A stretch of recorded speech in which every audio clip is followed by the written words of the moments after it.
bem-vindos ao segundo ciclo do Projeto Músivos. Vamos ter hoje o compositor Luís Tinoco, um nome bastante importante no nosso panorama da composição nacional, uma figura de rádio também, professor na Escola Superior de Música de Composição. Temos o André Dias connosco, foi Prémio Jovens Músicos em 2003, está atualmente no drumming, estudou na ESMAI. No contexto dos Jovens Músicos, venceu também o Prémio Europeu de Jovens Músicos e, excepcionalmente na sessão de hoje, para além de compositor e intérprete, teremos também o Hugo Guimarães, que irá fazer a difusão de algumas obras que estão a ser trabalhadas precisamente num projeto do Luís Tinoco com os drumming e com o André, e passo-lhes a palavra para iniciarmos a sessão. Ora, muito boa noite. É música contemporânea.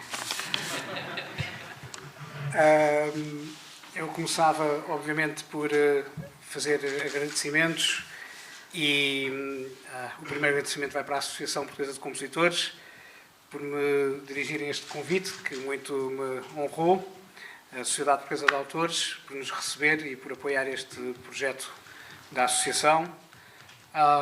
Claro, agradeço também a presença de todos os que saíram a correr depois do futebol à chuva para ainda chegarem a tempo e começo já a antecipar um enorme agradecimento ao André Dias, que chegou há pouco do Porto para tocar e fazer aqui um esforço atlético, como vão ver daqui a pouco, e ainda vai regressar hoje, porque amanhã de manhã já vai estar na Casa da Música a ensaiar com a Sinfónica da Casa da Música uma obra do Harrison Birtwistle, um compositor contemporâneo inglês, e outra de um compositor que já todos ouviram falar, Stravinsky, com o Petrushka. Portanto, André, muito obrigado pela tua disponibilidade para vires até Lisboa a fazer este pezinho. E, claro, não posso também deixar de agradecer ao Hugo Romano Guimarães, que daqui a pouco já se vai juntar a nós aqui, por ter montado, com a ajuda aqui dos colegas da Associação de Compositores, este sistema de difusão que vamos utilizar na apresentação de hoje. Daqui a pouco eu já vou explicar como. Eu acho que este projeto do Musivos é um projeto muito relevante por explorar precisamente uma coisa que é essencial, que é a relação entre o compositor e os intérpretes. Nós estamos em 2019 a viver um momento em que essa relação entre compositores e intérpretes em Portugal está num estado que eu diria francamente saudável. Eu lembro-me quando eu estava a frequentar o curso de composição no início da década de 90 do século passado, os colegas de instrumento fugiam de nós como o diabo foge da cruz. Escusado será dizer que durante o período todo do curso não tive uma única peça tocada no contexto académico do curso e, portanto, eram tempos bastante diferentes. Havia muita mentalidade dos professores de pouparem os alunos a esse perigo da música contemporânea, que diziam eles, fazia vícios e, mais grave ainda, tirava-lhes o tempo para eles estudarem a verdadeira música, aquilo que eles tinham que tocar, que era a música do grande repertório. Portanto, nós ficávamos sempre assim um bocadinho uns marginais a escrever para a gaveta e raramente com a possibilidade de ouvirmos a nossa música.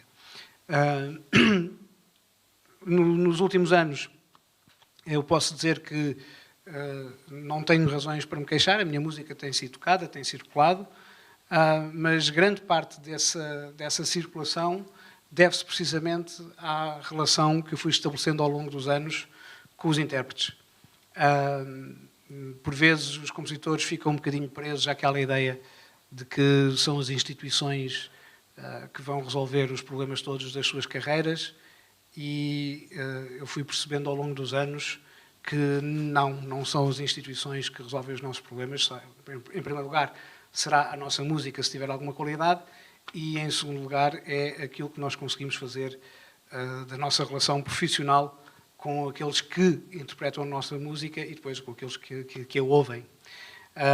E, portanto, há muita música que eu escrevi nos últimos anos que surgiu de relações muito próximas com alguns intérpretes que eu muito admiro e que eu tive o privilégio de conhecer e de desenvolver vários projetos com eles.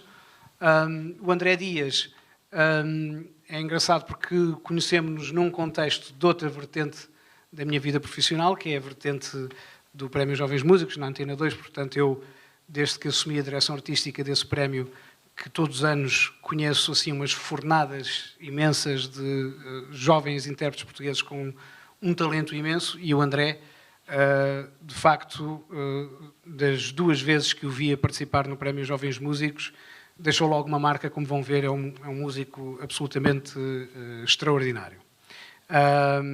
Aliás, por alguma razão, ganhou o prémio na categoria de percussão a nível superior e nesse mesmo ano o prémio da União Europeia de Juventudes Musicais.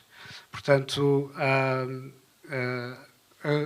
a peça que o André hoje vai tocar é, por engano meu, eu anunciei essa peça como tendo sido escrita em 2004 e depois fui ver, foi uma gralha. Na realidade, é uma peça que ainda é mais antiga do que isso. A peça foi escrita em 2000, foi publicada em 2004, daí a confusão.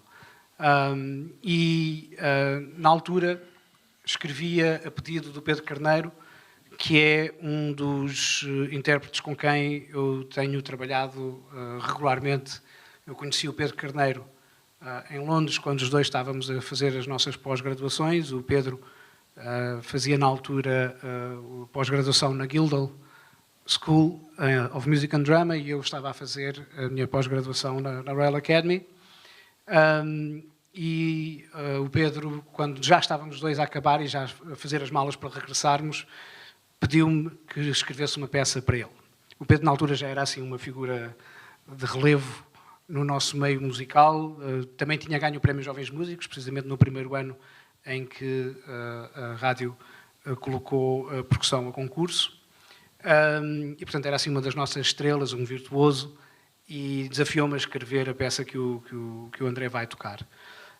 Depois, ao longo de vários anos, eu tenho trabalhado muito regularmente com percussionistas, para além do Pedro Carneiro, o Miguel Bernardo, que é um dos grandes responsáveis pelo gigante salto que a percussão tem tido em Portugal. Temos intérpretes na área da percussão que são absolutamente fabulosos e muito desse trabalho deve-se também ao Miguel e àquilo que ele tem feito na SMAI e como diretor artístico do projeto Drumming, que tem integrado muitos dos nossos percussionistas, entre os quais o André, mas outros, Elizabeth Davis, quer dizer, temos tido muitos, o Jean-François Lézé. Se eu agora começo a dizer nomes, nunca mais acabo, porque eu tenho tido, de facto, o privilégio de trabalhar com muitos percussionistas portugueses de grande qualidade e outros estrangeiros que vivem cá. Portanto, eu tenho reparado que ao longo destes anos eu tenho feito realmente muita música para percussão. Este projeto de o compositor e o intérprete estarem juntos com o público a apresentar uma peça, no meu caso, revelou-se um bocadinho traiçoeiro, porque eu não tenho muita música escrita para instrumentos solo. E, como se vê, por exemplo, uma das que eu tenho, mais relevantes daquilo que eu escrevi, é precisamente esta que o André vai escrever hoje, e já tem 19 anos. É uma peça que já atingiu a sua maioridade. Portanto, eu tenho investido muito do meu percurso como compositor a escrever para formações de maior dimensão nos últimos anos. E, portanto, quando a Associação Portuguesa de Compositores me desafiou a fazer esta participação, eu pensei logo, assim, muito recente para instrumento solo, nem tenho nada. Mas, como estou neste momento a desenvolver um projeto de gravação de um disco com os Drumming, que este ano estão a celebrar os seus 20 anos de existência, eu fiz uma contraproposta, disse, ok, então vamos ouvir uma das peças desse disco, que é uma peça solo para marimba, que é esta que o André vai tocar, mas eu farei depois, na segunda parte, uma espécie de antestreia de 2 exemplos de 2 das peças que nós já gravámos para esse disco e que esperamos que saia até ao final do ano. A peça que o André vai tocar tem o título Mind the Gap, e eu, se calhar, antes de conversar com o André, ia-lhe pedir que ele fizesse o favor de se dirigir para aquela máquina infernal com as suas mãos de Eduardo Mãos de Tesoura, como vão ver. E vou só contextualizar um bocadinho. O que nós vamos fazer vai ser uma coisa muito simples. O André vai tocar os 4 andamentos desta peça, individualmente. Eu vou falar um bocadinho sobre cada um deles. Depois vamos conversar um pouco e, a seguir, o André voltará a tocar a peça completa do princípio até ao fim, sem interrupção. Portanto, a peça tem 4 andamentos e tem este título um bocado foleiro, Mind the Gap. E o título deve-se precisamente a essa relação que eu e o Pedro Carneiro tínhamos na altura com Londres.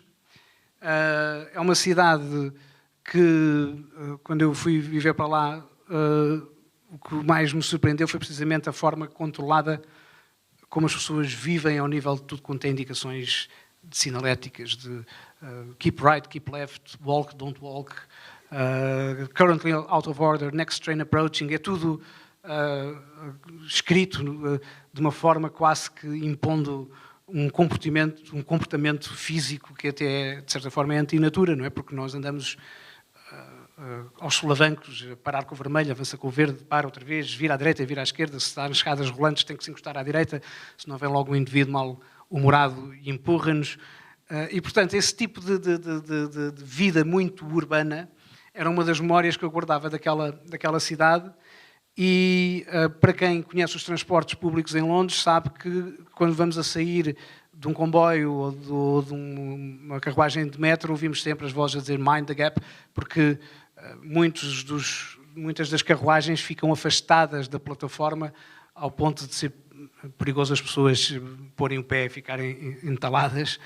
E então estamos constantemente a ouvir essa indicação Mind the Gap, Mind the Door, Mind the Gap e por aí fora. E então a ideia da peça é precisamente pegar em vários desses sinais e transportá-los para um contexto musical. O primeiro andamento chama-se Keep Left, o segundo andamento chama-se Next Train Approaching, o terceiro Currently Out of Order e o quarto chama-se Keep Right. Eu, para já, não vou dizer mais nada. Vou pedir ao André que toque o primeiro andamento, Keep Left.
Muito obrigado, André. Não te vás embora.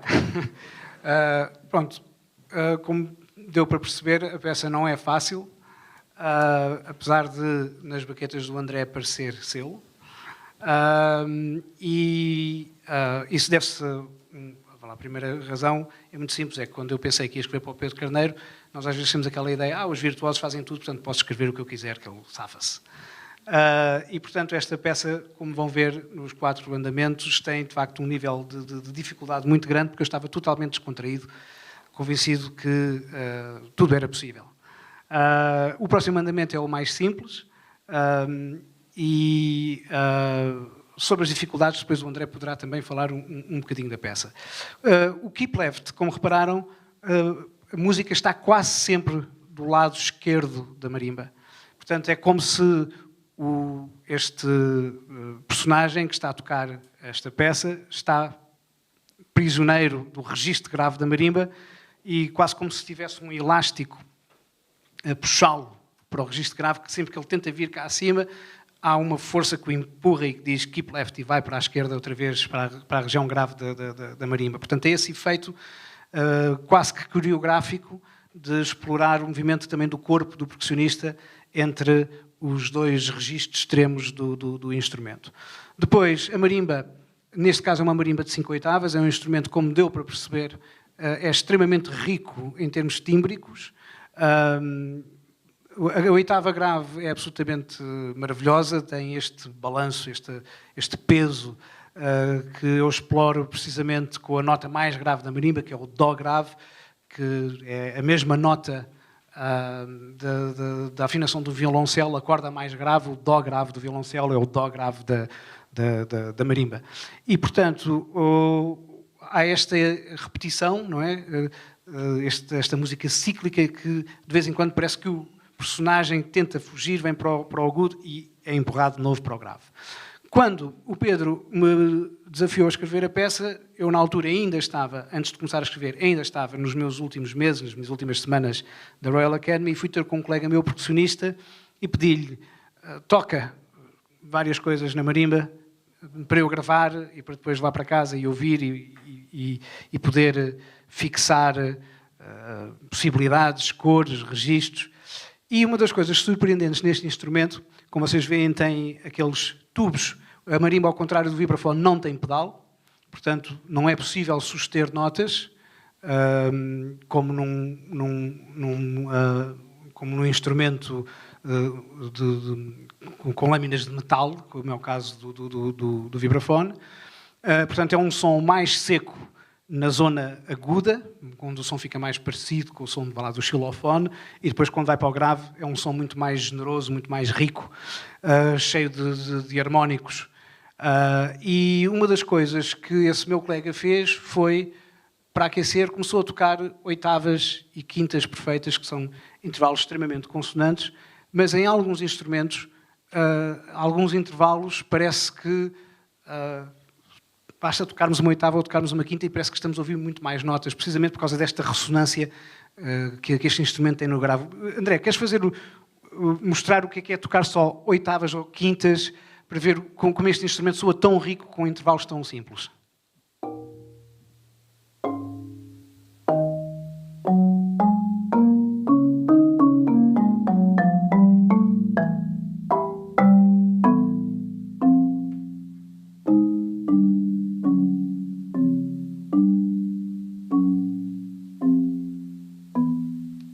Como veem, não é preciso pôr muita informação, porque o instrumento em si já é super generoso naquele registro médio-grave. Então, este andamento que vão ver a seguir chama-se Next Train Approaching, e o que eu exploro é precisamente isso. São 2 camadas, a mão direita e a mão esquerda, a velocidades que se vão cruzando, como se fosse uma viagem noturna, a preto e branco, numa carruagem de comboio na cidade de Londres. Portanto, é toda uma música dela muito lenta, mas que temos uma pulsação a 2 velocidades, como se de repente tivéssemos 2 carruagens que se cruzam em linhas paralelas e uma vai mais rápida e agora outra vai mais lenta e vice-versa. E, portanto, se repararem agora quando o André tocar, eu estou sempre a jogar com essas 2 camadas, essas 2 velocidades, como se fossem 2 carruagens a percorrer um long travelling noturno na cidade de Londres. Next Train Approaching.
O terceiro andamento tem um título inspirado na pior indicação que se pode imaginar para quem tenha vivido numa cidade como a de Londres, que é o Currently Out of Order. O que, no caso do metro londrino, é todos os dias, não é? E, nomeadamente, na estação de metro próximo do sítio onde eu vivia, era uma daquelas que, para se chegar à superfície, tem que se apanhar um elevador que estava frequentemente currently out of order. E lá ia eu pelas escadas acima, até ficar sem fôlego. Portanto, essa ideia de um mecanismo que aparentemente está bem engrenado e que funciona, mas que de repente fica desorganizado, fora de controle, é a ideia deste terceiro mandamento.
Eu não posso deixar de dizer isto, ele está a tocar isto tudo de memória, e eu posso garantir que as notas estão todas certas.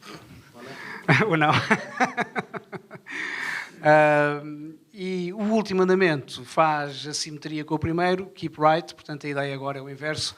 Agora o personagem está prisioneiro da zona mais aguda, que é menos reverberante, é mais seca do instrumento, e de vez em quando a música dirige-o para a zona grave da marimba, mas lá está outra vez a ideia do ímã, do elástico que o puxa para o registro agudo. Keep right.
Muito obrigado, André.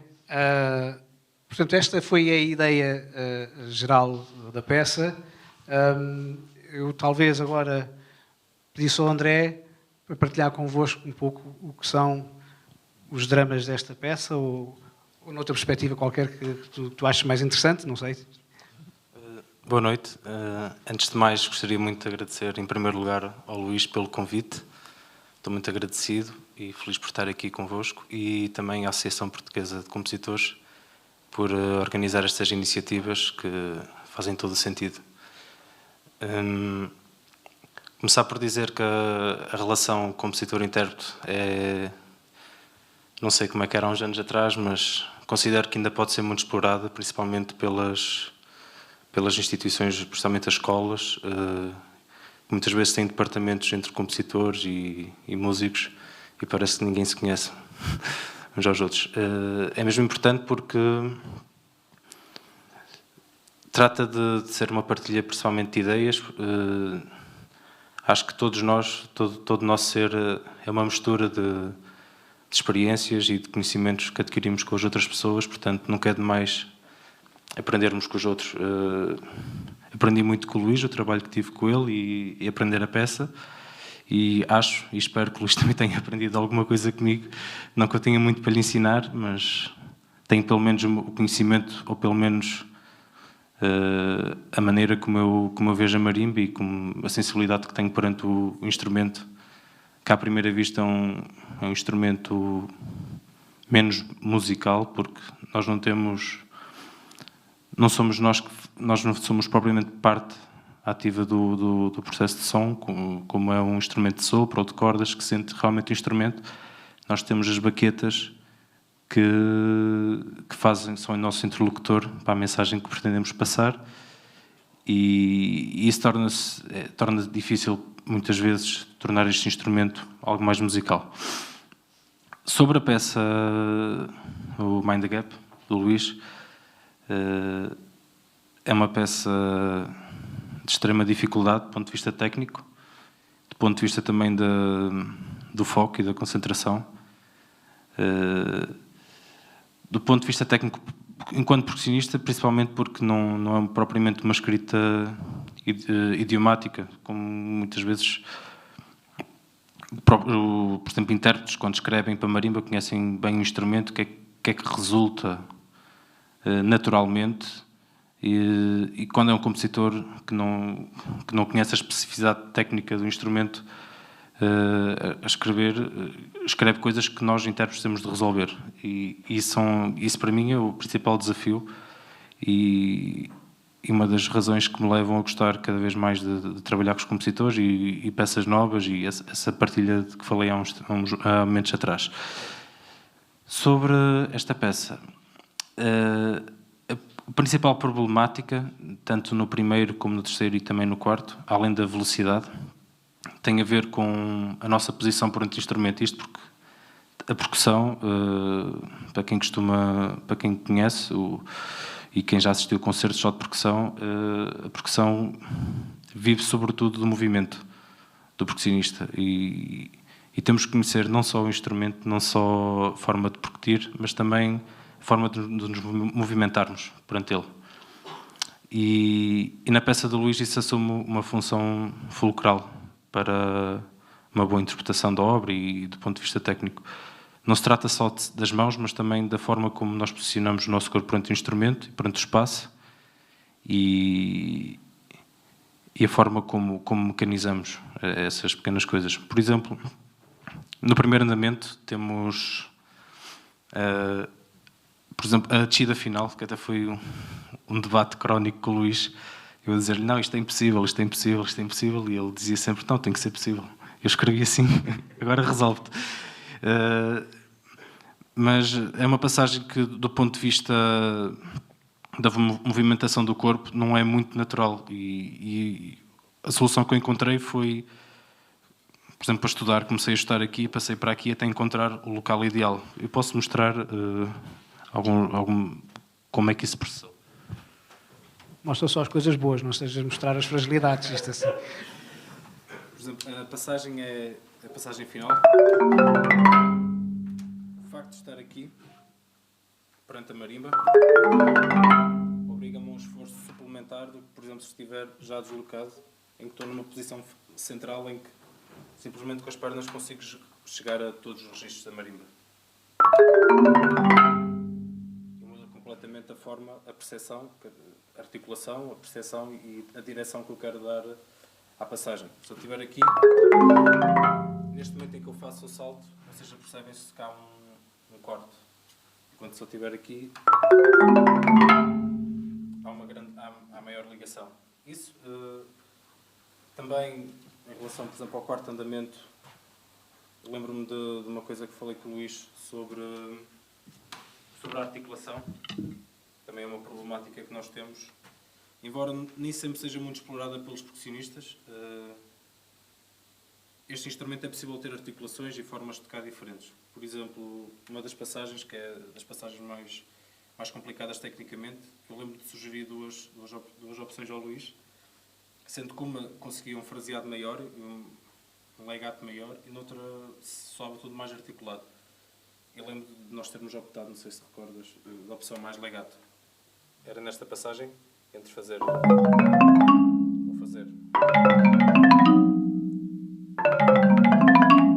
Não sei se percebem da diferença, mas...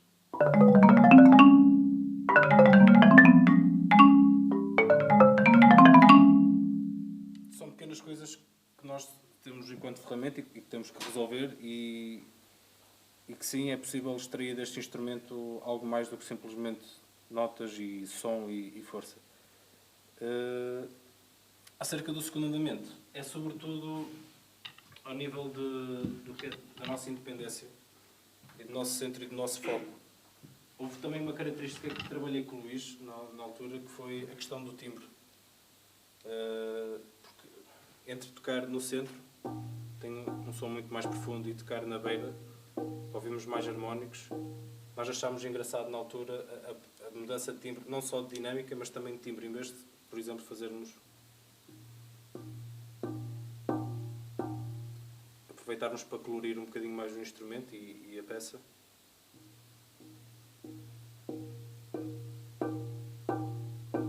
Também o som, como tem mais fundamental no centro, torna-se mais presente. Na beira torna-se quase mais distante, mais frio. E há um bocadinho também essa ideia do comboios que se vão aproximando e vão distanciando de nós, que exploramos. Tivemos outras problemáticas a nível de stickings que fomos explorando, mas sobretudo acho que foi isso. A questão das baquetas também, da escolha... A questão da escolha das baquetas, exato. Sim, a nossa panóplia de cores que nós conseguimos extrair do instrumento passa sobretudo pela escolha das baquetas. Neste caso, para este andamento, precisávamos de uma coisa mais profunda. Usámos baquetas com uma cabeça maior e feitas de ratã, que faz com que não tenha um ataque tão direto.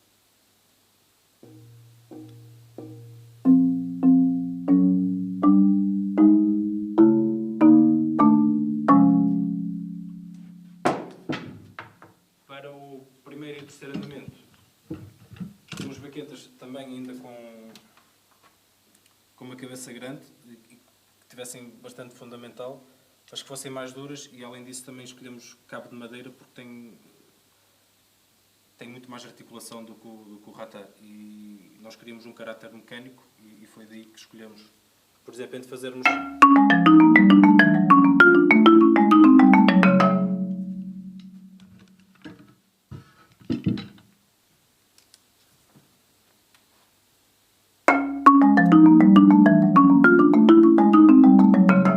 perdemos toda aquela métrica e aquela característica mecânica que queríamos imprimir, tanto no primeiro como no terceiro. O terceiro também tem grandes problemáticas, que aí sim foi necessário usar o corpo.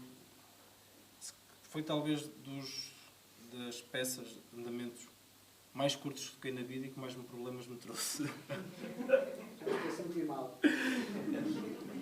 Tem 1 minuto e meio, mas cada compasso é um quebra-cabeças para nós descobrirmos não só o tocar, mas primeiro os stickings, porque, tal como eu disse, o sticking muda tudo, quer a nível de fraseado, quer a nível da dicção, do texto que nós queremos passar.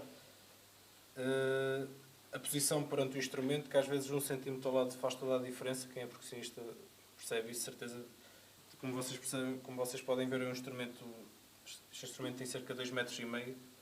Nós, quando estamos aqui, temos uma visão periférica diferente quando estamos aqui, por exemplo, diferente quando estamos aqui, e é muito importante nós termos essa noção de espaço quando estamos a tocar.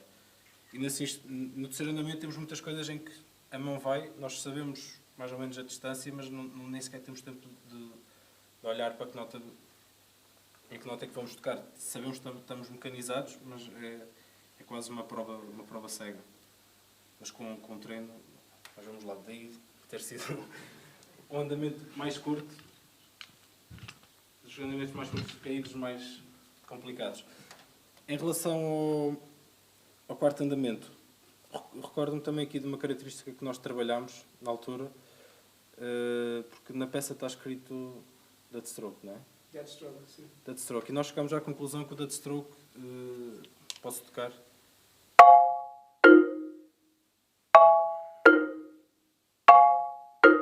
mudava muito o timbre do instrumento, e o Luís não queria essa mudança tímbrica. Então a solução que nós chegámos foi tocar e abafar logo de seguida. A diferença entre...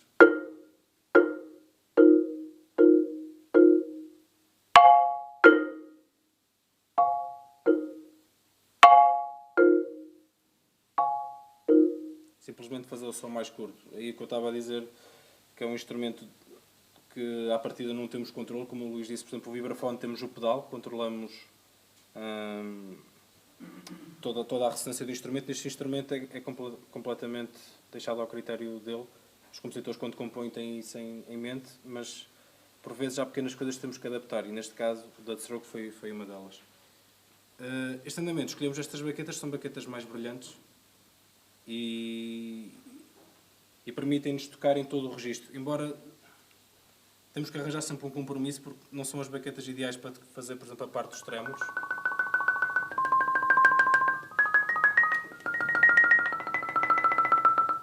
Precisávamos de baquetas mais duras, só que temos que arranjar sempre um compromisso, porque neste andamento temos de tocar também nesta região. Foi o compromisso que nós encontramos e penso que resultou. Penso que...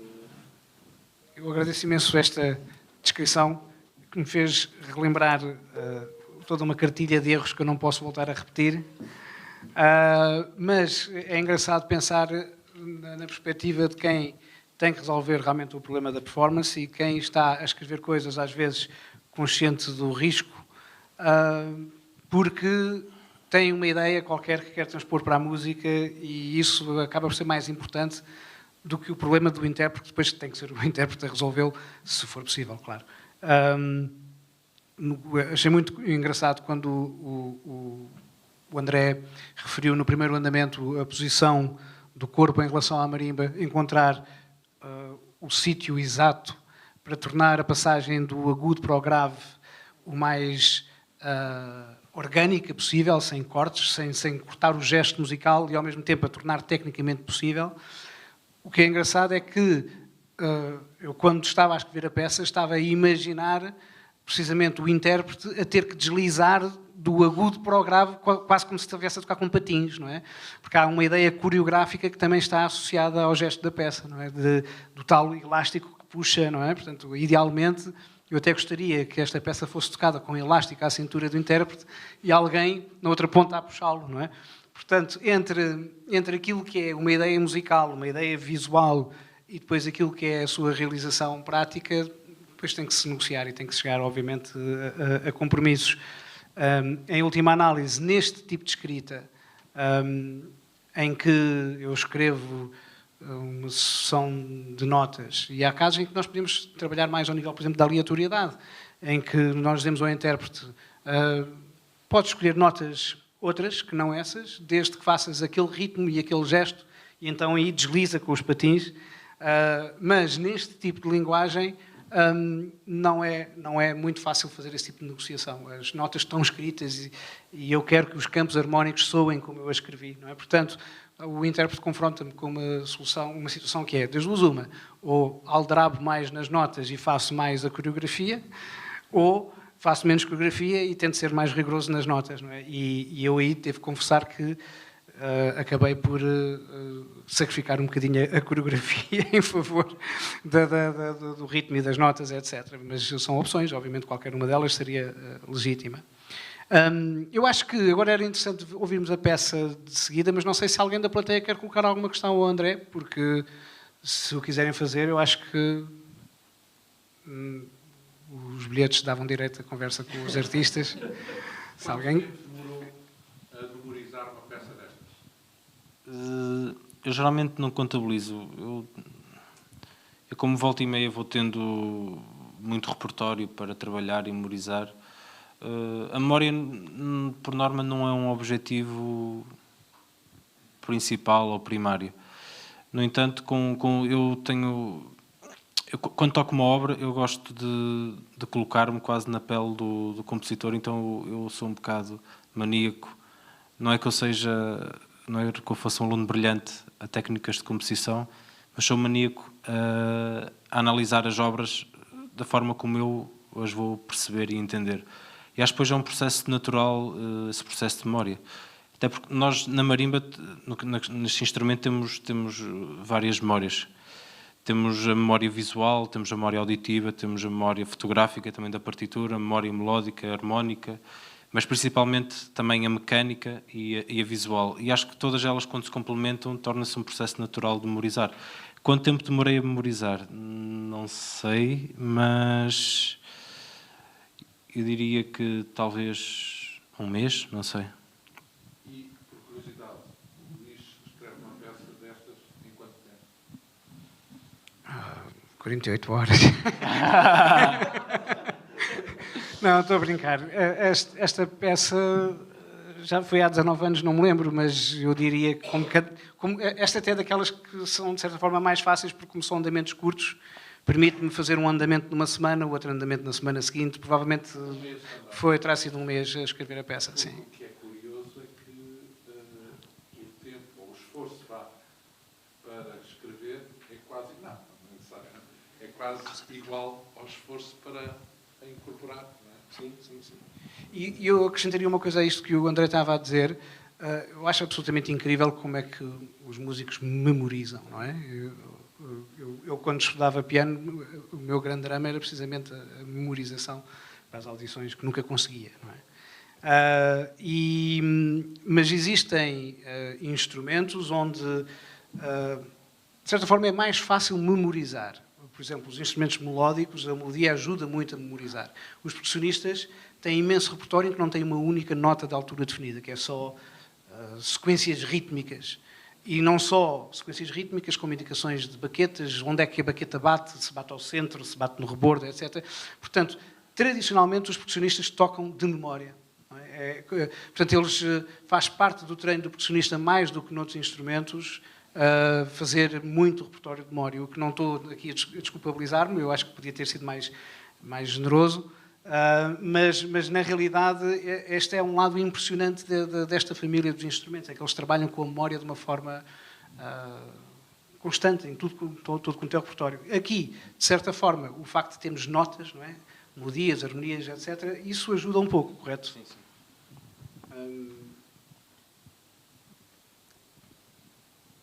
Querem ouvir outra vez? Querem fazer mais alguma pergunta? Então, eu sugiro agora que o André faça de seguido, para depois passarmos à fase seguinte.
No Natal vai sair um disquinho.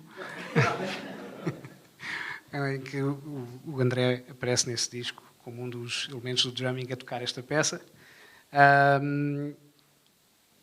Eu devo dizer que o processo da composição não é propriamente uma coisa fácil.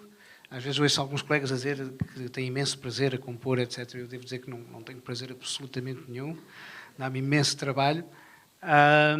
Mas depois, quando as coisas estão feitas e aparecem pessoas como o André a tocar a nossa música com esta entrega e qualidade e talento, então eu acho, afinal vale a pena. E, portanto, queria agradecer mais uma vez, André, por dar sentido àquilo que eu faço. E, de facto, é extremamente importante. Eu queria... O tempo passa mais depressa do que estava previsto, portanto, ao contrário do que eu tinha previsto, eu acho que não vamos ter tempo para ouvir duas peças completas, portanto, eu vou fazer a sugestão de que ouçamos 2 certos de 2 peças deste disco que estamos a fazer, porque senão a noite vai ser demasiado longa. Mas vou começar então agora por falar de outra peça que eu fiz, essa sim, em 2004, na qual o André também participa na gravação que vocês vão ouvir, e que é uma peça que também tem uma história ligada aos meus anos em que estive a estudar em Londres, e é uma história curiosa, porque eu, na altura em que estava a fazer a minha pós-graduação na Royal Academy, o pianista e compositor, meu querido amigo Bernardo Sassetti, participava num quinteto de um trompetista inglês, que era o Guy Barker. E então o Bernardo ia várias vezes a Londres tocar com esse quinteto e acabava sempre no meu apartamento a trazer os vinhos que ele roubava à garrafeira do pai dele, que era uma garrafeira excelente. E eu ia depois, obviamente, eu e a minha mulher íamos sempre os dois depois ouvi-lo a tocar nos bares em Londres onde ele tocava com esse quinteto. Houve um dia em que apareceu num desses bares um saxofonista de um quarteto inglês extraordinário, que é o Apollo Saxophone Quartet, e o Bernardo, na sua maneira efusiva, disse-lhe: vou-te apresentar aqui um compositor português bestial. Eu acho que já foi depois de uma das sessões do vinho, claro. E esse saxofonista, muito generosamente, e os ingleses têm essa característica, são sempre muito bem educados, independentemente de nós percebermos ou não o que é que eles verdadeiramente estão a pensar quando estão a ser educados, disse: sim, tenho muito interesse, queria conhecer a música, etc. Pronto. E eu, no dia seguinte, tinha uma peça estreada na academia e disse-lhe: amanhã temos lá um concerto de alunos do departamento, apareça e ouça, e depois se gostar e tal. E ele: claro que vou aparecer. Eu pensei: pronto, cá está mais um inglês a dizer que vai aparecer e depois não aparece. E no dia seguinte ele apareceu e no final do concerto veio ter comigo e disse: vou-te encomendar uma peça para o meu quarteto. E eu pensei: lá está o inglês a dizer que vai encomendar e depois não encomenda. E pronto, e de facto eu fiquei convencido que era o fim da história, depois voltei para Portugal e estive cá 4 anos e ao fim de 4 anos recebo um e-mail do inglês, o Dave Roach, que era o sax barítono do quarteto, a dizer: eu queria, agora que conseguimos um financiamento, queríamos então encomendar-te uma peça para nós. E eu escrevi então um quarteto de saxofones, que foi dedicado a esse quarteto, e foi um bocadinho uma história parecida com a do Pedro Carneiro, porque aquilo é o Rolls Royce dos quartetos de saxofones em Inglaterra, e eu pensei: posso escrever tudo, que eles depois safam-se. E tem imensas coisas de dedilhações em que cada um deles precisava ter 10 dedos em cada mão, mas eu, pronto, pensei que não era bem o meu problema e então escrevi a peça para este quarteto. Essa peça acabou por ter depois várias versões, a primeira por acidente, porque eu, quando estava a compor, eu estava a utilizar um programa de computador onde eu ia automaticamente instrumentando, orquestrando a peça, e para quem aqui está e que trabalha com esses programas de edição, sabe que não há nada pior do que som de saxofone em MIDI. É a coisa mais chungosa e devia ser proibido. Não devia ser permitido haver sons de MIDI de saxofone. E para limpar os ouvidos e conseguir ouvir a música que eu estava a escrever, independentemente daquele som manhoso, eu comecei a misturar um bocadinho de som de lâminas, que normalmente esses sons de lâminas nos midis são bons. Os vibrafones, as marimbas, etc. E comecei a ouvir e pensei: isto funciona bem em percussão. E então depois da peça está escrita para quarteto de saxofones, fiz uma versão para quarteto de sopros e piano e trio de percussão. Depois o Pedro Carneiro pediu-me uma versão para quarteto de clarinetes e marimba. E depois fiz o Pulsat, que é um dos grupos onde o André toca, e também o João François, no outro quarteto que tem no Porto, pediram para fazer uma versão para 2 marimbas e 2 vibrafones. O Miguel Bernardo, entretanto, fez uma versão para 4 marimbas que têm tocado. Está em laboratório, ainda temos ali fazer umas correções, mas funciona. Até já me pediram para fazer uma versão dessa peça para 4 trompas e eu aí disse nem pensar. Desculpem, não tenho nada contra as trompas, mas isto é uma peça que tem notas rápidas. Mas nós também tocamos rápido, eu acredito, mas dispenso. Os shortcuts em 4 trompas não dá, de certeza absoluta. E então, a versão que vão ouvir agora, não vamos ouvir a peça toda, vamos ouvir os primeiros 4, 5 minutos. É a versão, precisamente, de 2 marimbas e 2 vibrafones. O André está num dos vibrafones nesta gravação. E este disco que nós estamos a fazer, temos estado a gravá-lo no Mosteiro de São Bento da Vitória, que tem uma acústica lindíssima. Era o mosteiro onde a Orquestra Nacional do Porto ensaiava antes de haver a Casa da Música. E, portanto, nós temos ocupado aquele espaço aos poucos. O disco ainda não está todo gravado, ainda falta 2 peças. E o que eu vos vou mostrar é ainda não é a edição final, mas um estágio da gravação de uma dessas peças do disco, que é o Shortcuts. Eu gostava de chamar aqui ao palco o Hugo Romano Guimarães, que é o responsável pela difusão sonora que vão ouvir, mas é também o meu companheiro de gravação dos meus projetos discográficos mais recentes, nomeadamente o disco.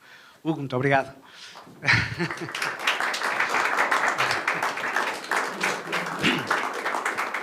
O Hugo está há muitos anos em Barcelona, onde criou um projeto discográfico, agora faço também para o Natal mais um bocadinho de publicidade, criou uma etiqueta juntamente com um compositor catalão, chamada Neo Records, que é um exemplo editorial em vias de extinção. É uma editora que faz uns trabalhos absolutamente maravilhosos, não só do ponto de vista do cuidado editorial, gráfico, os textos associados, mas, acima de tudo, a qualidade dos performers com quem eles trabalham.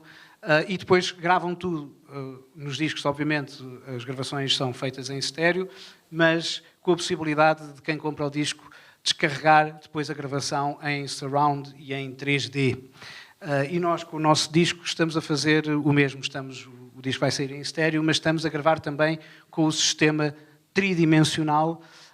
E, portanto, aquilo que vão ouvir agora é os Shortcuts, nessa captação feita no Mosteiro do São Bento da Vitória, mas esta é uma simulação, esta não é a escuta ideal para perceberem o efeito do 3D. Mas eu passava a palavra ao Hugo para te explicares um bocadinho o que é que tu fizeste e o que é que vamos ver em função daquilo que tu fizeste. Boa noite. Estavam aqui a falar da relação estreita entre compositor e intérprete, como isso é importante. Eu acho que também é muito importante a questão do som, da gravação, porque há muitas gravações que se ouvem de obras que não fazem jus àquilo que se passou realmente do ponto de vista sonoro. Eu percebo muito disso quando há grupos excelentes, jovens, que têm gravações no YouTube, vídeos amadores, e quando eu vou ouvir aquilo, duvido se a peça é realmente boa, porque não está bem gravada, porque é um bocado difícil de perceber o que é que ali está. E como eu tenho uma grande paixão pela música e pelo som e não consigo desvincular uma coisa da outra, comecei então este projeto com o Santi, o projeto da discográfica da Neo Records e da produtora que faz a produção musical das gravações. Pronto, neste caso nós escolhemos o Mosteiro, decidimos pelo Mosteiro São Bento da Vitória porque precisamente tem uma acústica espetacular. Antes dessa tínhamos gravado em auditórios grandes também, no auditório em Londres, por exemplo, no Watford Coliseum, por exemplo, com a London Sinfonietta, no Auditório de Saragoça, que também tem um volume muito grande, e onde nos permite fazer uma captação onde a música, o som não caia, por assim dizer, onde haja uma possibilidade de perceber que a música respira. E pronto, o que fizemos foi montar o sistema tridimensional naquela sala e a partir daí jogar realmente com a proximidade dos músicos ao array de captação,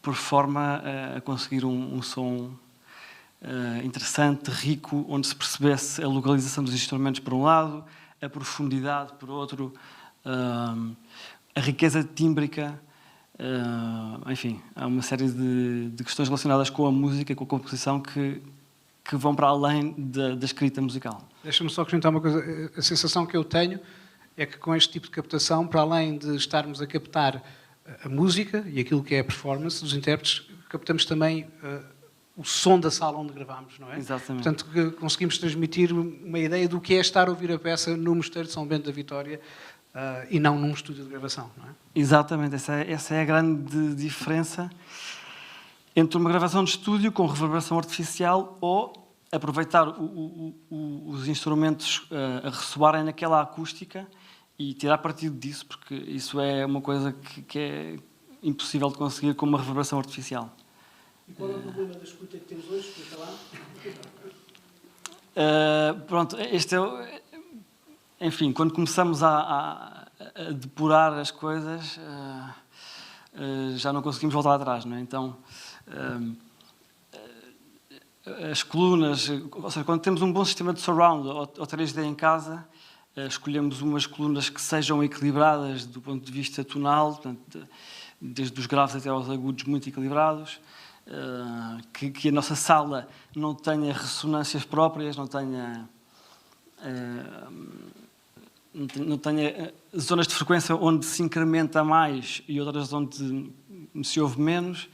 E pronto, este auditório tem as suas limitações e as colunas também têm as suas limitações e estão muito perto das paredes, e, enfim. Portanto, estamos a ouvir uma coisa aproximada do ideal. Eu queria dizer uma coisa. Pode ser? Então, antes de mais, já agora um pequeno introito, não muito longo, a dizer que é um privilégio assistir a não só uma apresentação de uma obra do Luís Tinoco, como ouvi-lo a ele explicar. Se nós, sei lá, tivéssemos a possibilidade de assistir ao Luís Freitas Branco ou ao Lopes Graça a explicar uma das suas peças, e ainda por cima uma peça, isso seria uma coisa que nunca mais esqueceríamos, e eu acredito que nunca mais vou esquecer isto. Portanto excepcional. Obrigado. Ao mesmo nível, tu que és um grande compositor, está o André, que é um grande intérprete também e que nos permite conhecer. Na verdade, tu só és um grande compositor, porque há um músico como o André que nos permite ver que há uma grande composição. Portanto, tinha sido uma grande borrada e depois acharíamos que és um péssimo compositor. Costuma acontecer regularmente. Mas assim, este introito é para falar sobretudo do Hugo, porque o Hugo é uma raridade. A Antena 2 conhece o Hugo. Eu até penso que ele, quando chegou a Lisboa, não tenho bem a certeza, mas ele poderá corrigir, mas até o primeiro lugar onde ele foi para mostrar o seu trabalho foi à Antena 2. Claro, a Antena 2 tem não sei quantos técnicos exteriores que fazem gravações e, portanto, à cabeça, não ocorre-nos dizer, mesmo que seja muito bom, não vamos contratar outro técnico, havendo aqui equipas técnicas.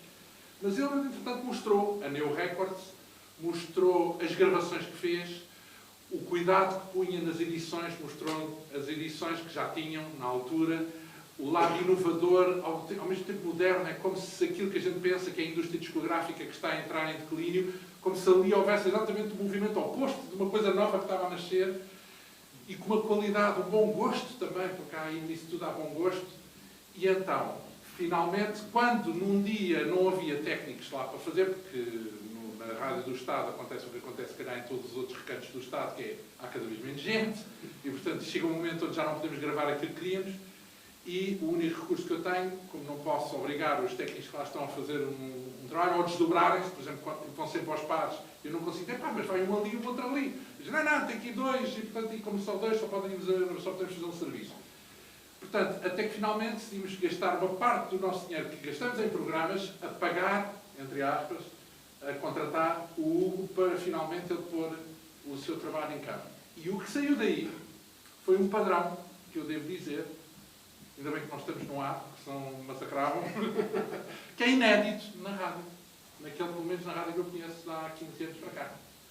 Portanto, em primeiro lugar, ele trabalha sozinho. E, portanto, não tem que ser aos pares. Bem, ele também tem ajudantes, mas isso é uma coisa que o trabalho é sobretudo dele.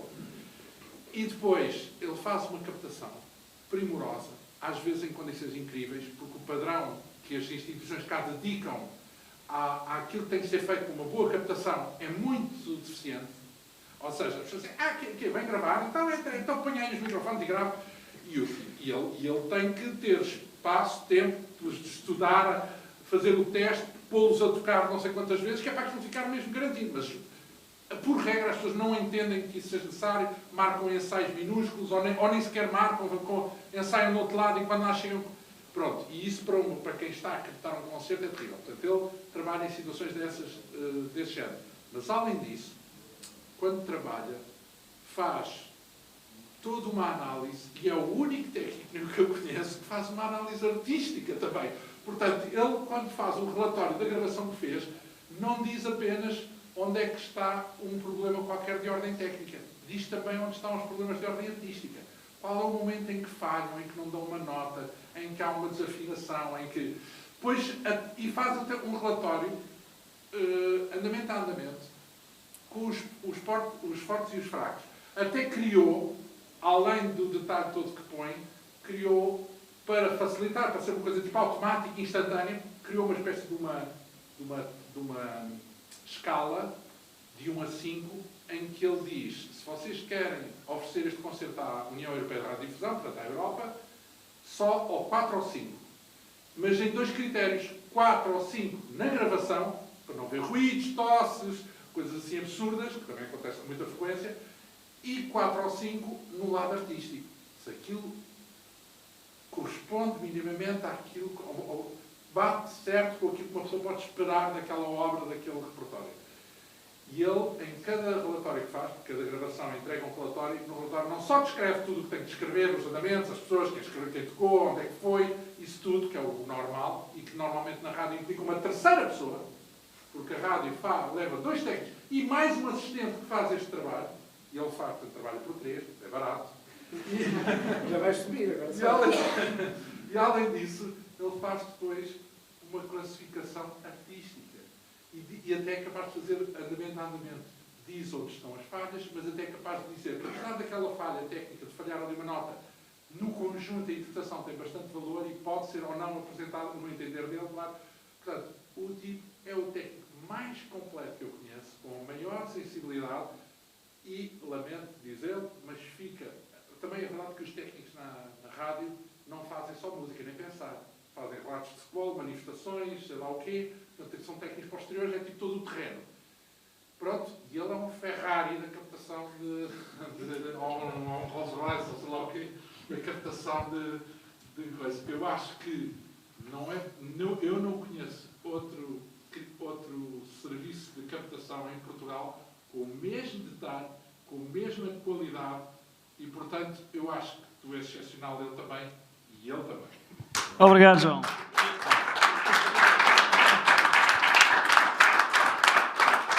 Pronto, está tudo dito. Já vendemos pelo menos 10 discos com este momento. Não, eu se calhar agora fazia uma coisa, por uma questão de rentabilizar o tempo, em vez de falar depois dos shortcuts a apresentar o andamento da peça seguinte, eu agora explicava já a outra e pedi ao Hugo que ouvíssemos as duas de seguida e depois conversávamos com o público no fim para encerrar, só para não perdermos muito mais tempo. Portanto, Hugo, se quiseres, muito obrigado. Portanto, o que nós vamos ouvir são os primeiros 5 minutos do Shortcuts. E depois vamos ouvir o terceiro andamento, está bem, Hugo? Não ouvimos os dois primeiros, ouvimos só o terceiro andamento da peça mais recente que eu escrevi para os Drumming, escrevi no verão passado, em 2018, que tem um título um bocadinho estranho, que é Fados Geneticamente Modificados. Há pouco falávamos desta relação dos compositores e dos intérpretes. O Miguel Bernard tem-me feito vários desafios assim, um pouco estranhos, e eu tenho escrito para os Drumming com alguma regularidade, e isso para mim é um enorme privilégio. Por exemplo, há uns anos atrás o Miguel e os Drumming tinham um projeto que era o Desconstruindo a Bossa, e pediam-me para fazer uma peça para trio de percussão na qual houvesse essa relação de construir e desconstruir os ritmos da música popular brasileira. Essa é uma das peças que gravámos para o disco. Houve uma altura que o Miguel investiu nos steel drums, que são aquelas panelas jamaicanas, não é? Mas não investiu em uma ou duas. Comprou uma orquestra de steel drums que vai desde os agudos a uns bidons que dão as notas graves, e aquilo dá para fazer ali uma culinária muito interessante de sons metálicos afinados. E, por exemplo, fiz também uma peça chamada Steel Factory, para o projeto Steel Drumming do Miguel, e também gravámos isso para o disco. E a mais recente, o Miguel disse-me lá, eu estou a pedir a compositores portugueses para fazerem peças inspiradas no fado e a compositores espanhóis para fazerem peças inspiradas no flamenco. E eu pensei, que pena eu não ser espanhol. Isto porquê? Não tenho nada contra o fado, não me levem a mal. Mas o que se passa é que eu considero que a grande riqueza do fado depende normalmente de parâmetros que não são os que nós temos disponíveis quando temos um ensemble de percussão. Estou-me a referir à voz humana. Quando nós, a maior parte de nós, quando se emociona intensamente a ouvir fado, muitas vezes depende do fadista que o está a cantar, não é? Ou da fadista. Os textos, a forma como eles são acompanhados, não é? Portanto, há toda ali uma série de fatores que, quando nós transpomos esse universo para um quarteto de percussão, que não tem voz humana, não tem texto, não tem guitarras, não tem... É como tentar fazer omeletes sem ovos, não é? Quer dizer, não, portanto, a solução nunca poderia ser fazer fado com um quarteto de percussão, não é? E depois, do ponto de vista da linguagem harmónica, o fado, tradicionalmente, é um género musical extremamente simples, não é? Extremamente rudimentar, com encadeamentos harmónicos muito simples, tónica dominante e pouco mais, não é? Quer dizer, e, portanto, também não é pela via da harmonia que uma pessoa vai procurar ali grande inspiração. E, portanto, dito isto, até parecia que eu devia ter dito não faço, mas não, eu disse não faço, porque eu quero ver como é que eu consigo descalçar esta bota. Como é que eu descalcei a bota? Foi... um dia vi que o Museu do Fado tinha colocado cerca de 3.000 gravações online para consulta e uso público de gravações, portanto, de fados, e não só de fados, daquelas canções portuguesas das revistas, que muitas vezes eram interpretadas por cantores de fado, do início do século passado. Portanto, são gravações já centenárias, feitas com aquele som daqueles rolos e da agulha, cheios de distorções e do som sujo. Portanto, eu fui ouvir umas dezenas e dezenas de fados, não ouvi os 3.000, garanto-vos, mas passei umas boas horas a ouvir fado, e depois fui selecionando vários para retrair certos. Portanto, cada um dos andamentos eu utilizo essencialmente um fado como ponto de partida, mas depois misturo com fragmentos de outros fados, faço loops, faço montagem, transposições. Às vezes há alguns fadistas que têm pormenores muito engraçados. Por exemplo, nesta peça utilizei, para quem conhece, as vozes de Alberto Reis, Emília Rodrigues, Jorge Bastos, Manassés de Lacerda. Por exemplo, este Manassés de Lacerda tinha um pormenor muito curioso, que era, quando fazia suspensões, alongava as notas quase que durante meia hora. Por exemplo, se ele queria dizer "Ai, meu amor", ele fazia "Ai, meu amor", e ficava quase 30 segundos a dizer amor, não é? E, portanto, eu andei a cortar pedacinhos deste imaginário, não é? Destas referências, destes materiais, e depois fiz uma espécie de uma sopa da pedra. Em termos de texto, fui buscar aquelas frases típicas de volta que já te perdoei, os teus olhos são tão belos, não sei, é uma quantidade deles, mas normalmente tudo frases, ai meu amor, que têm a ver ou com paixões, com desgraças, com aquela nostalgia e aquela tristeza que está tão presente no fado. Portanto, nós vamos ouvir os três títulos dos andamentos destes fados geneticamente modificados, portanto, cá está, são Os Teus Olhos no primeiro andamento, Volta, que já te perdoei, no segundo, e Camélias no terceiro. Nós vamos ouvir depois o terceiro. Portanto, só mais um pormenor. Esse quarteto de percussão, o que é que nós temos? Ouvimos, por um lado, o áudio assumidamente sujo, com ruído, com as distorções todas da agulha, não é? Misturado com os drumming a tocar ao vivo, vários instrumentos, desde lâminas, um instrumento, por exemplo, que é um alufone, que é uma espécie de um xilofone, mas feito com umas taças de alumínio, que faz um som que parece assim uns sinos de umas igrejas. Ouvimos muita percussão, sons de lixa para imitar o som do ruído do disco. Portanto, há ali uma enorme mistura de sons acústicos retirados dos instrumentos de percussão com aquilo que é a montagem geneticamente manipulada desses fragmentos dos fados. Mas então, eu pedi ao Hugo que fizesse o favor de pôr 5 minutos de shortcuts, fade out ao fim de 5 minutos, mais ou menos, e depois parávamos 10 segundos e ouvíamos o terceiro fado dos fados geneticamente modificados. Quem está na plateia, sugiro que se ponha o mais ao centro possível para apanhar o mais possível também do efeito da espacialização. Obrigado, Hugo.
Muito obrigado, Hugo. Como repararam... Obrigado.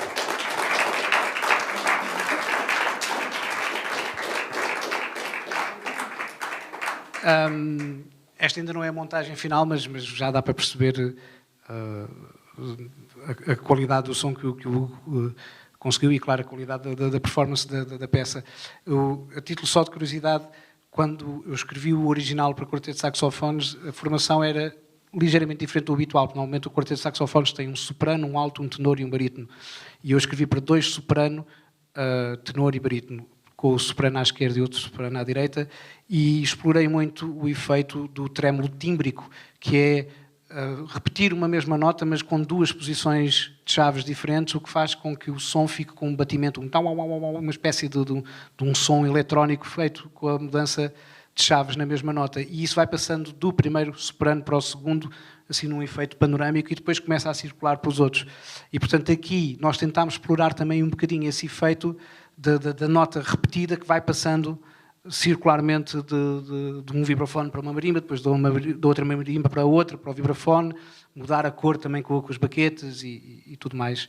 Vamos então agora ver o terceiro andamento dos fados geneticamente modificados. Para concluir, eu há pouco na lista dos instrumentos que utilizei, esqueci-me de referir um que neste andamento é muito importante, que são as melódicas. As melódicas são aqueles instrumentos com uma espécie de piano que se sopra, não é? Umas vezes com uma palhinha, outras vezes com um bocal, e portanto aqui o quarteto de percussão toca também quarteto de melódicas juntamente com tudo o resto.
Tudo a maior sensaboria me faz rir. E se não, ouçam.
Bom, e com o fado acabamos. Não sei se querem colocar questões, a mim, o André, o Hugo, não sei se queres juntar-te a nós para o debate. Se quiserem ir para casa ver o resumo do Benfica Boa Vista, eu compreendo perfeitamente. Mas se quiserem colocar questões, estamos ao vosso dispor. Eu queria perguntar uma coisa que não tem a ver com isto, com a sua obra Zapping para a orquestra. Eu ouvi há cerca de 20 anos no ciclo de jovens compositores portugueses na Universidade Nova. Fiquei completamente fascinado e nunca mais consegui ouvir isso. Fez o favor de mandar a partitura, mas não é que a minha leitura não é suficiente para perceber, não está previsto que isso seja. Essa peça, durante algum tempo, isto acontece, às vezes há uma peça que circula e que é tocada várias vezes, há uma orquestra que a põe no seu repertório durante algum tempo e depois de repente sai e depois volta. A última vez que foi feita foi na Escola Superior de Música, pela Orquestra da Escola Superior. Mas para já, neste momento, não tenho nenhuma expectativa de poder gravá-la, porque gravar com orquestra é sempre extremamente difícil. Como sabe, o último disco que eu fiz foi só com música sinfónica e demorei alguns anos a gravar aquele disco porque fui precisamente aproveitando gravações ao vivo para ir gradualmente juntando o repertório para pôr num disco. Não é possível fazer com a música da orquestra aquilo que nós estamos a fazer, por exemplo, com os drumming, que é estar uma semana no Mosteiro São Bento da Vitória, não sei quantas horas por dia a ensaiar, com este pormenor todo da captação. E agora ainda falta gravar mais 2 peças e vamos voltar lá. Vem um quarteto de cordas gravar connosco, porque há uma das peças que é com marimba e quarteto de cordas. E, portanto, na música de câmara é de facto mais viável nós decidirmos. Chegou o momento de gravar isto e juntar as pessoas certas para fazê-lo. Com a música da orquestra estamos um bocadinho sempre... É o nosso fado, não é? Eu tenho uma pergunta. Isto aqui foi... Portanto, estamos a presumir que tudo o que ouvimos daquela gravação, antiga, velhinha, é captado, é colocado em linha ou é tipo só em colunas e depois a captação é feita em colunas? Ou melhor, como é que se apresenta isto ao vivo? Nós estreámos esta peça com os drumming no passado dia 14, há 2 semanas atrás, em Madrid. Os instrumentos com colunas, é isso? Sim, temos as colunas no palco, com a parte daquilo que é a montagem que eu fiz dos fados, não é? Que aquilo está muito manipulado, não é? De coisas que têm loops, transposições, sons que ficam alongados. Sobre o som da gravação. E depois eles tocam, eles têm click track, porque eu depois fiz uma contagem dos compassos com um clique a coincidir com todos os compassos na música que eles têm escrita. E isso foi um desafio, porque outra das características dos fadistas é que eles têm um tempo sui generis, não é? Portanto, aquilo começa, exatamente, começa 1, 2, e depois 1, 2, 1, 2, 1. Portanto, tive que fazer um metrónomo tempo a tempo, não é? Para fazer um clique, e então quando eles tocam a peça ao vivo, temos a parte gravada que sai pela munição e eles depois tocam em cima, mas têm o clique no ouvido para poderem coincidir com todos os pormenores. E já agora, se é mesmo qualquer bichinhos, a captação disto entra o som na gravação por linha ou é captado áudio na igreja? Não fizemos isso, não tínhamos as condições para fazê-lo, mas isso é uma boa estratégia, fazer isso.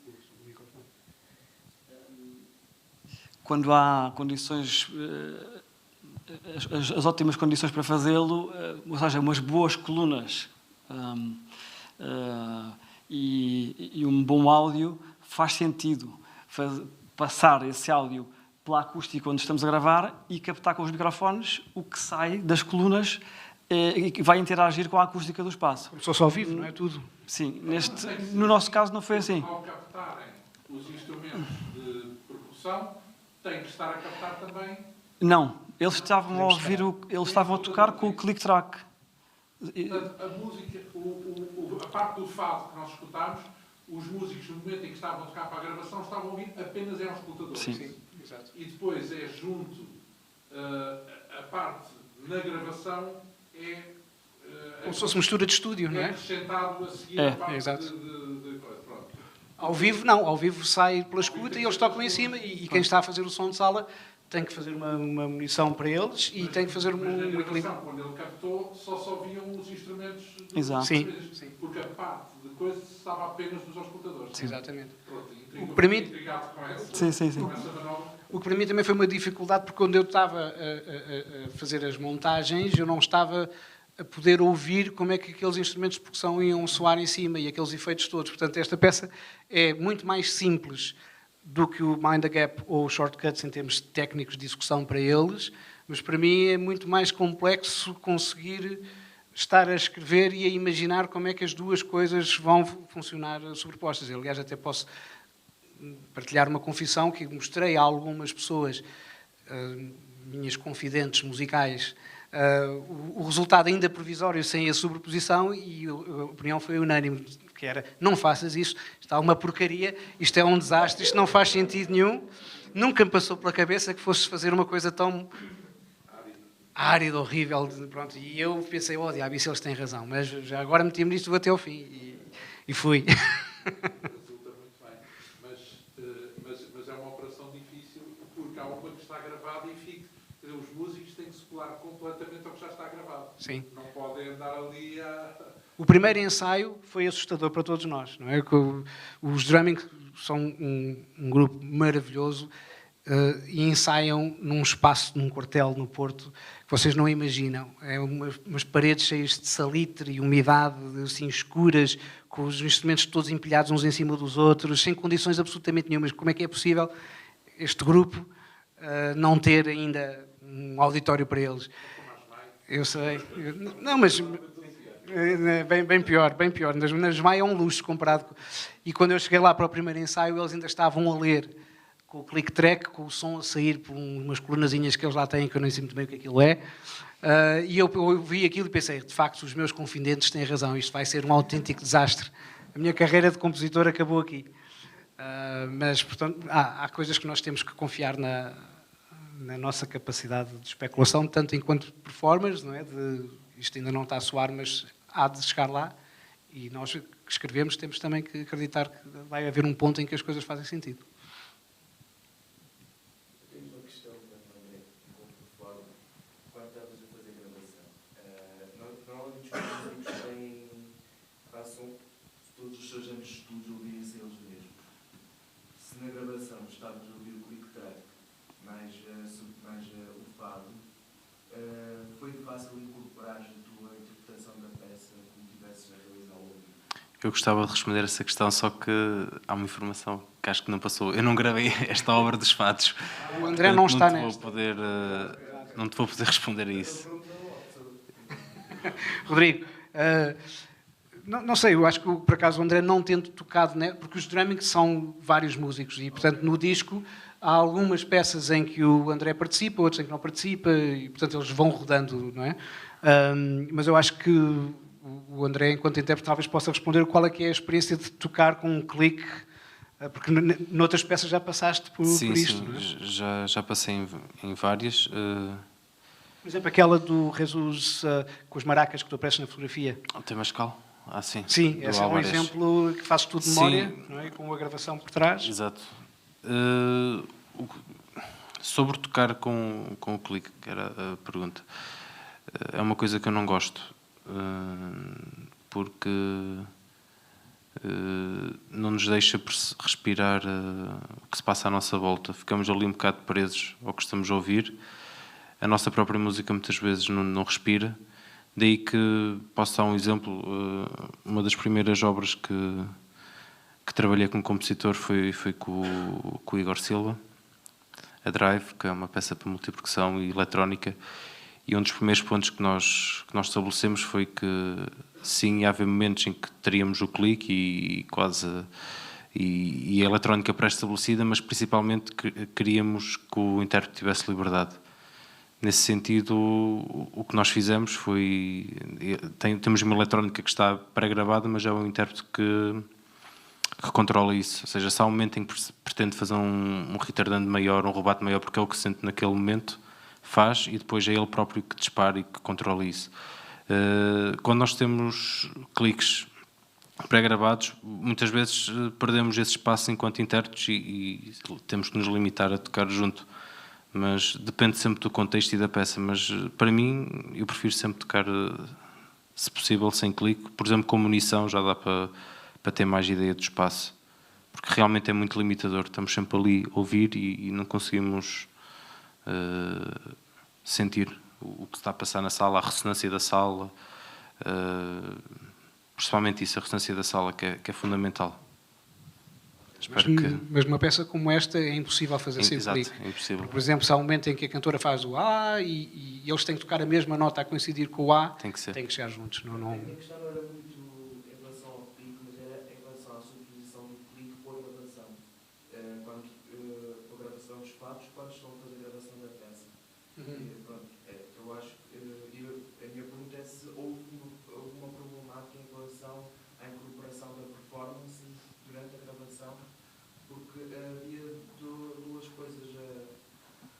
acontecer. Os veículos é uma audição dos Mas aí, se a memória não me atraiçou, eles não estavam a ouvir a gravação, estavam a ouvir só o clique. Exatamente. Na gravação, quando estávamos no mosteiro, eles estavam a ouvir só os cliques.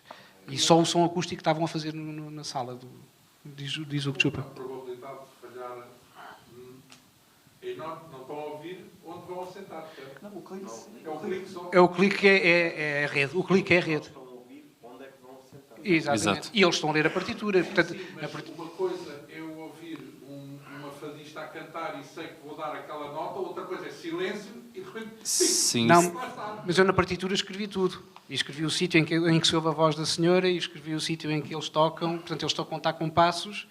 Se eles chegam ao compasso certo, não é? No momento certo, e se na gravação esse momento coincide com a voz da senhora, as coisas vão bater certo.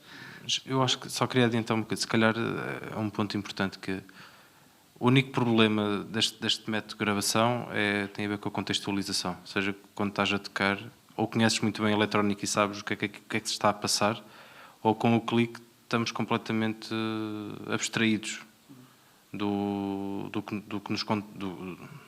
que nos rodeia, não é? Na eletrónica se faz um crescendo, se aqui é mais expressivo, se é menos expressivo, com o clique estamos ali a ouvir aquilo e ou conhecemos muito bem, que acho que foi o caso, já tínhamos ouvido e já tinham ouvido e tocado, ou temos depois a problemática que depois vai sempre de encontro ao produtor resolver esses problemas, que é a contextualização de quem está a tocar uma coisa e não está a ouvir o produto final. Em relação a isto, nós durante a gravação houve uma altura que eles tentaram pôr também, para além do clique, o áudio da montagem do Luís, mas há limitações técnicas também que são que quando se punham muito alto ouvia-se também nos microfones a gravação. Portanto, às tantas optaram por... por outro lado, também não ouviam alguns outros colegas. Se tinham uma música muito forte. Portanto, idealmente, para estarem contextualizados com o que estavam a fazer, porque é um complemento à música, seria bom ouvir tudo, ouvir o clique e ouvir o áudio. Mas depois, na prática, viu-se que era mais prático ouvir só o clique, porque os distraía de outras coisas importantes.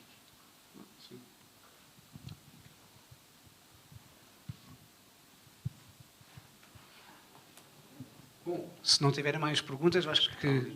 sim, eu não estou a ver, peço desculpa. Sim. Olá. É o Cristiano, percussionista. Eu já tive a oportunidade de tocar no seu repertório e conheço. Usualmente a pessoa não usa como ferramenta a eletrónica. Sim. Eu gostava de saber qual foi o processo que levou à utilização e à escolha da eletrónica como ferramenta para a construção desta peça. Não, é engraçado porque eu tenho várias peças em que utilizo eletrónica. Já há vários anos em que isso tem acontecido, não regularmente, mas ciclicamente. O que acontece é que eu considero que a eletrónica é um instrumento musical. Quem trabalha a parte da eletrónica é um intérprete e alguns compositores especializam-se e investigam essa parte com uma profundidade e com uma seriedade que eu nunca tive a oportunidade de fazer. E digo que tive a oportunidade porque é mesmo assim, porque nós não temos... O dia tem 24 horas e não podemos fazer tudo, não é? Portanto, para mim, eu levo a eletrónica demasiado a sério para fazer eletrónica sem a dominar. E então, em todos os casos em que utilizei a eletrónica na minha peça, recorri sempre a colegas que são especialistas nessa área, não é? Carlos Caires, José Luís Ferreira, etc. Portanto, fui sempre buscar o Filipe Lopes, portanto, fui sempre buscar colegas compositores que são especialistas a dominar. Neste caso, como eu não queria fazer uma aproximação ao fado, a tentar pôr os percussionistas a fazer fado, ou a fazer uma variação sobre o que é o fado com os instrumentos de percussão, eu percebi que eu tinha que recorrer a qualquer coisa para além dos percussionistas, e é aí que entra a razão de utilizar esta montagem. Neste caso não recorri a ninguém, fiz eu sozinho com um programa de edição, portanto andei a juntar as gravações. Portanto, a primeira fase é uma fase de pesquisa que demorou muito tempo, porque esse site do Museu do Fado é extraordinário na quantidade de informação que puseram lá, mas está muito fraco naquilo que é a catalogação do que lá está. Basicamente, eles só têm os nomes dos artistas ou dos fados, não está separado por géneros, não está separado por datas, se é só instrumental ou se é instrumental vocal, se é vocal com acompanhamento de guitarras ou se é vocal com acompanhamento de orquestra. Não tem informação absolutamente nenhuma. Portanto, é como andar à procura de uma agulha num palheiro, não é? 3.000 fados, agora abro este, agora abro aquele. Andei ali e pronto, o que vale é que foi durante as férias de verão, portanto, entre os meus cinemas com o João Almeida por causa da Orquestra Zora e os 3.000 fados, fui dividindo os meus dias. E depois fiz essa seleção de cerca de uns, não chegou a 20, mas uns 15 fados que retirei do site. E depois, isso eu domino, não é? Quer dizer, um programa de edição, andei a cortar, a montar, e isso, pronto, isso eu faço, acho que não. Agora, se envolvesse eletrónica ao nível de síntese, de depois fazer espacialização, de um determinado tipo de efeitos, então eu já não o faria. Portanto, o que está no equivalente à banda magnética, como se fazia antigamente, não é? É um trabalho muito simples, quase como que trabalhar com samples, não é? De pegar nos sons originais, cortá-los, montá-los, fazer alguns loops, algumas transposições, tudo coisas extremamente que qualquer pessoa com um eletrodoméstico portátil em casa consegue fazer. Não é? Depois, quando chegou, obviamente, à parte da espacialização, dos equilíbrios daquilo que foi feito na gravação do Mosteiro de São Bento da Vitória, aquilo que vocês ouviram aqui, tive, obviamente, que trabalhar com o Hugo, não é? E confiar que ele sabe mais do que eu para fazer isso, assim como quando fizemos a estreia ao vivo há 15 dias atrás, foi a Suzy Ribeiro que fez o som e também dei 2 ou 3 indicações e depois carta branca à Suzy para trabalhar a parte precisamente do equilíbrio da gravação com os instrumentistas em palco. Portanto, aí a minha solução é aquilo que eu não faço, delego em quem faça melhor que eu. Muito obrigado pela vossa presença e já sabem, eu disse que sai no Natal.